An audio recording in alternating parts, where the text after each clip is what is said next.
ജവഹർലാൽ നെഹ്റു തന്നെയായിരുന്നു ആദ്യ തിരഞ്ഞെടുപ്പിലെ താരം.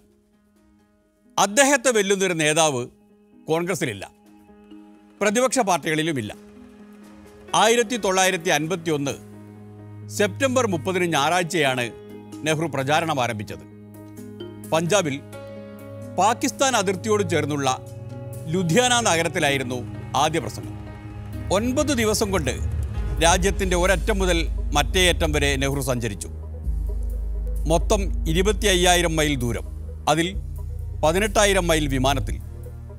തീവണ്ടിയിലും കാറിലുമായി രാജ്യത്ത് തലങ്ങും വിലങ്ങും യാത്ര ചെയ്തു, ഇടയ്ക്കൊക്കെ ബോട്ടിലും.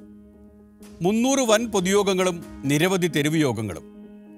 2 കോടി ജനങ്ങളോട് നെഹ്റു സംസാരിച്ചു എന്നാണ് കണക്ക്. ജനക്കൂട്ടവും ജവഹർലാൽ നെഹ്റുവും തമ്മിലുള്ള മനപ്പൊരുത്തം വാർത്താലേഖകരുടെ ഇഷ്ടവിഷയമായിരുന്നു. രാജ്യത്തിൻ്റെ ഏതു കോണിലും ഏത് പാതിരാത്രിയിലും ആൾക്കൂട്ടം കാത്തുനിന്നു. അവർ നെഹ്റുവിൻ്റെ ഓരോ വാക്കിനോടും പ്രതികരിച്ചു. കൈവീശിയും തനിക്ക് കിട്ടിയ മാലകൾ എറിഞ്ഞുകൊടുത്തും നെഹ്റു തിരിച്ചും സൗഹൃദം കാട്ടി. ഒടുവിൽ പോളിംഗ് ബൂത്തിലെത്തിയപ്പോൾ രാജ്യത്ത് പലരും ആഗ്രഹിച്ചത് നെഹ്റുവിന് വോട്ട് ചെയ്യാനാണ്. തൻ്റെ മണ്ഡലത്തിൽ നെഹ്റുവിന് വോട്ട് ചെയ്യാനാവില്ല എന്നറിഞ്ഞ് പൊട്ടിക്കരഞ്ഞ ഒരു മുസ്ലിം വൃദ്ധൻ്റെ കഥ ആസാമിൽ നിന്ന് വലിയ വാർത്തയായി.